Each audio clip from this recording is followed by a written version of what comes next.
In this video, we will be discussing coastal systems. This slide shows the locations of oceans and major seas. Although the term ocean and sea are often used interchangeably, a sea is much smaller than an ocean and is usually enclosed, at least in part, by land. Tectonic forces and uneven erosion of the coastline may also produce a bay, a gulf, or a cove. Water is the universal solvent, dissolving at least 57 of the 92 elements found in nature. Most natural elements and the compounds they form are found in the seas as dissolved solids. Ocean chemistry results from a complex exchange among seawater, the atmosphere, minerals, bottom sediments, and living organisms. Significant flows of mineral-rich water also enter the ocean through hydrothermal vents in the ocean floor. 7 elements account for more than 99% of the dissolved solids in seawater. Seawater also contains dissolved gases such as carbon dioxide, nitrogen, and oxygen, suspended and dissolved organic matter, along with many trace elements. Coastal and shallow offshore areas make up the littoral zone, which extends to the highest waterline on the shore during a storm. The littoral zone extends seaward to where water is too deep for storm waves to move sediments on the ocean floor. The shoreline is the line of contact between the sea and the land, although it shifts with tides, storms, and sea level adjustments.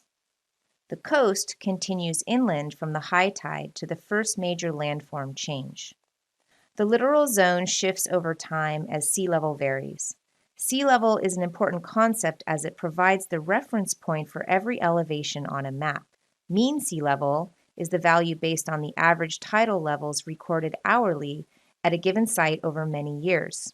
The mean sea level varies daily across Earth's shorelines because of variations in ocean currents and waves, tides, air, ocean temperatures, air pressure, winds, gravity, and oceanic volume.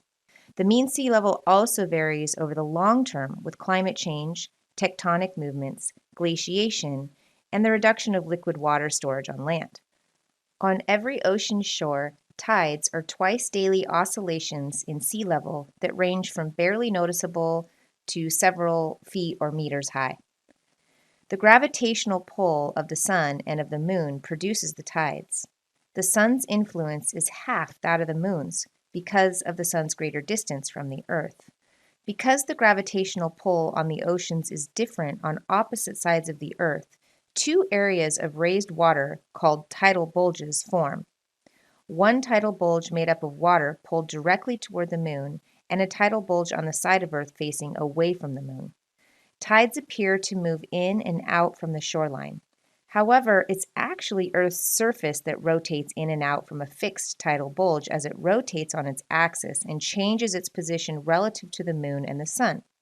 Every 24 hours, the Earth rotates through 2 bulges as a result of this rotational positioning. So every day, most coastal locations experience 2 rising high tides and 2 falling low tides. In open water, waves migrate in the direction of wave travel, but the water itself doesn't advance. It's the wave energy that moves through the fluid medium of water. Individual water particles move forward only slightly, following a vertically circular path. As a deep ocean wave approaches the shoreline and enters shallower water, the water particles are vertically compressed. The slowdown begins at a depth equal to half the wavelength, and this friction with the ocean floor slows the wave even as more waves continue arriving. The result is a closer spaced wave growing in height and steepness with sharper wave crests. As the crest of each wave rises, a point is reached when its height exceeds its vertical stability, and the wave falls into a characteristic breaker, which is crashing onto the beach. Sudden motions in the seafloor caused by earthquakes, submarine landslides, or eruption of undersea volcanoes produce tsunamis. These waves generally exceed 60 miles or 100 kilometers in wavelength, but are only about 3 feet or a meter in height in the open ocean. The action of tides, currents, wind, waves, and changing sea level produces a variety of erosional and depositional landforms. Erosional coastlines, also called emergent coastlines, are zones of active coastal erosion. Depositional coastlines are also called submergent coastlines, and those are places of active deposition of sediments. This slide shows erosional coastlines. High rates of erosion produce a rugged coastline with high relief, and wave action straightens the coastline, producing unique landforms. Protruding landforms of resistant rocks, also called headlands, are formed when shallowing water depth causes waves to drag, slowing them down and bending them toward the projected land. The resulting wave refraction concentrates erosional energy in headlands, but dissipates energy in coves and bays where sediment is then deposited. Over time, headlands wear away and the sediment builds up in bays and coves. This gradually straightens an irregular coastline. This slide shows longshore drift. Wave refraction is also involved in the formation of currents that move along shorelines. As incoming waves enter shallow water, they are refracted as the waves slow down.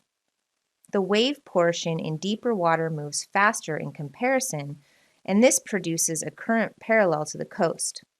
The longshore current depends on the wind direction and wave direction. A longshore current is generated only in the surf zone and works with wave action to transport sand, gravel, sediment, and debris along the shore as longshore drift. This sediment transportation process is important in the formation of depositional features along coastlines. So here we see some depositional coastlines. Longshore drift along a depositional coastline can form a barrier spit. The sand and silt is deposited in a long ridge extending out from the coast, particularly blocking the mouth of the bay. Offshore currents must be weak for a spit to form, since strong currents transport material away. Tidal flats and salt marshes are coastal wetlands flooded and drained by tides. Both features occur on level terrain wherever tidal influence exceeds wave action. If these deposits completely cut off the bay from the ocean, an inland lagoon forms. A tombolo occurs when sediment deposits connect the shoreline with an offshore island or sea stack by accumulating on an underwater wave-built terrace. Barrier beaches are long, narrow, depositional features, usually of sand, that form offshore parallel to the coast. A broader, more extensive landform is a barrier island. These features form where tidal variation is usually low. Corals produce enormous structures called coral reefs as their skeletons accumulate, forming coral rock. Coral reefs form through many generations as live corals near the ocean's surface build on foundations of older coral skeletons. Those, in turn, may rest upon a volcanic seamount or other submarine feature. A coral reef is a biologically derived sedimentary rock that can assume several distinctive shapes. In this slide, we can see examples of each reef stage. Corals thrive in tropical oceans from about 30 degrees north to 30 degrees south in shallow, clear, and warm eastern coastal currents. Some coastal areas have great biological productivity, represented by plant growth and spawning grounds for fish and shellfish. These rich coastal marshes produce more biomass than croplands. They also support rich wildlife habitats and buffer coastlines from hurricane storm surges. Mangrove swamps are made up of dense areas of mangrove trees whose long roots anchor the trees in shallow coastal waters. They are limited to the tropics because mangrove seedlings cannot survive freezing conditions.